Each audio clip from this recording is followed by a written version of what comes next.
कारा शेरा वाली दा बोल साचे दरबार की जय, सच्चियां जोतों वाली माता तेरी सदा ही जय। आज हम दुर्गा सप्तशती का तीसरा अध्याय आरंभ करते हैं।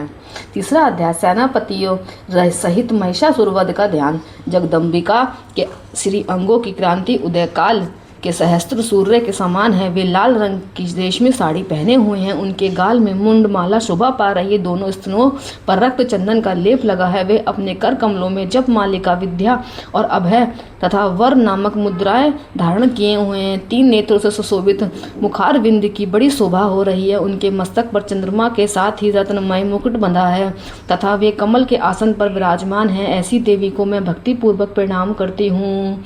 जयकारा शेरा वाली दा बोल साचे दरबार की जय। ऋषि कहते हैं, दैत्यों की सेना को इस प्रकार तहस नहस होते देख महादैत्य सेनापति चिक्षुर क्रोध में भरकर अंबिका देवी से युद्ध करने के लिए आगे बढ़ा।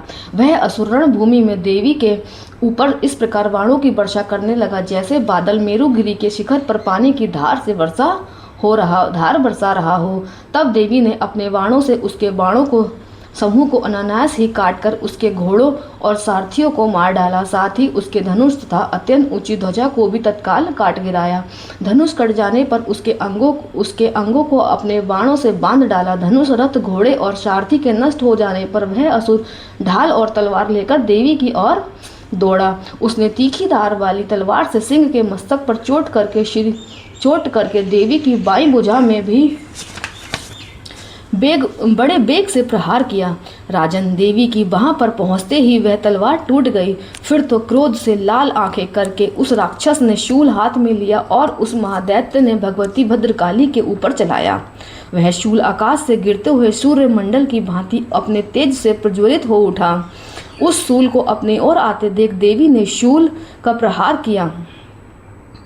उससे राक्षस के शूल के सैकड़ों टुकड़े हो गए। साथ ही महादैत्य चिक्षुर की भी ध्वजियां उड़ गईं।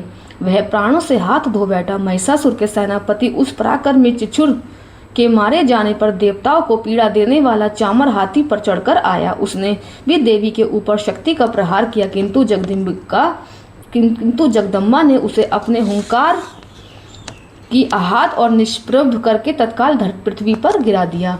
शक्ति टूटकर गिरी हुई देख चामर को बड़ा क्रोध हुआ। तब उसने शूल चलाया, किंतु देवी ने उसे भी अपने बाणों द्वारा काट दिया। इतने में ही देवी का सिंह उछलकर हाथी के मस्तक पर बैठ गया और उस दैत्य के साथ खूब जोर से लगाकर बाहुयुद्ध करने लगा।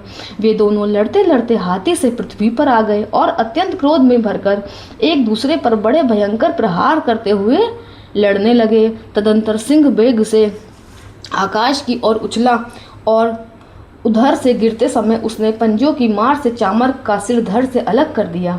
इसी प्रकार उदग भी शिला और वृक्ष आदि की मार खाकर रणभूमि में देवी के हाथ से मारा गया तथा कराल भी दांतों, मुक्कों और थप्पड़ों की चोट से धराशायी हो गया।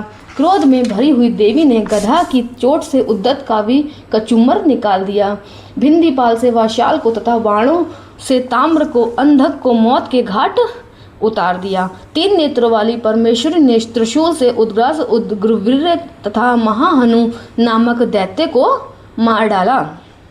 तलवार की चोट से विडाल के नामक दैत्य को धड़ से काट गिराया।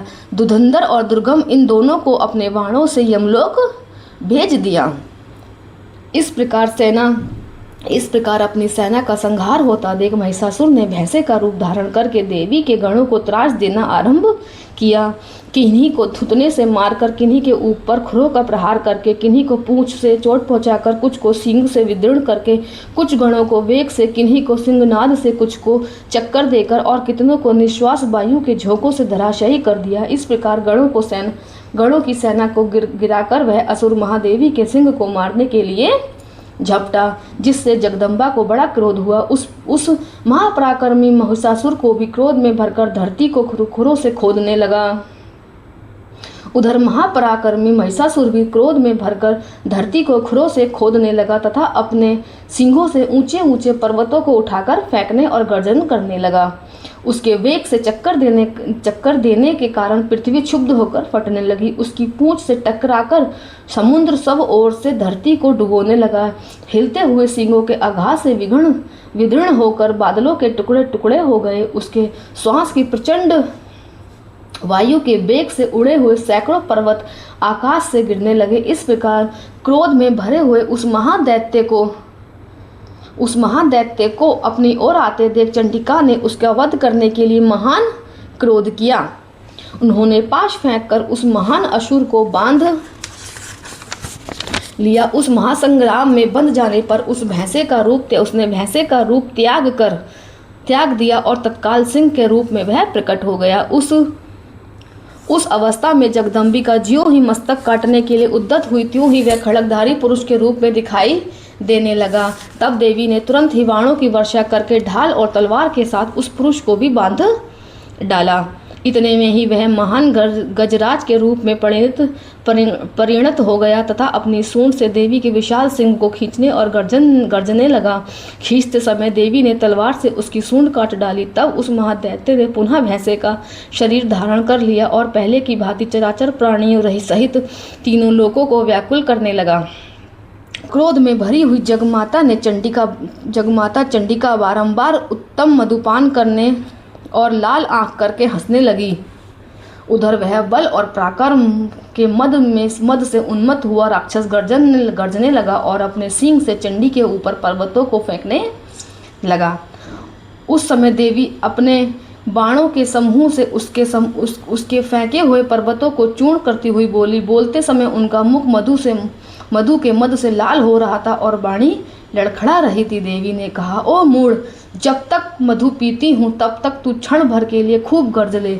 मेरे हाथ से यही तेरी मृत्यु हो जाने पर अब शीघ्र ही देवता भी गर्जना करेंगे। बोलो अम्बे मात की जय।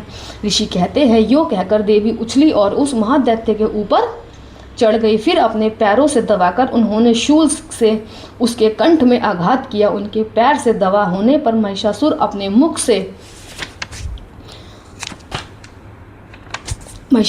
मुख से अभी आधे शरीर से वह बाहर निकलने ही पाया था कि देवी ने अपने प्रभाव से उसे रोक दिया। आधा निकला होने पर भी वह महादैत्य देवी से युद्ध करने लगा। तब देवी ने बहुत बड़ी तलवार से उसका मस्तक काट गिराया। फिर तो हाहाकार करती हुई दैत्यों की सारी सेना भाग गई तथा संपूर्ण देवता अत्यंत प्रसन्न हो गए। देवताओं ने दिव्य महर्षियों के साथ देवी का सत्वन किया। गंधर्व राज गाने लगे तथा अप्सराएं नृत्य करने लगीं। इस प्रकार श्री मार्कंडेय पुराण में श्रवणिक मंदंत्वर कथा के अंतर्गत देवी महामहत्व में महिषासुर वध नामक तीसरा अध्याय पूरा हुआ। बोलो अम्बे मात की जय। सचियां जोतों वाली माता तेरी सदा ही जय। मिलते हैं अगले अध्याय में, तब तक के लिए जय माता दी।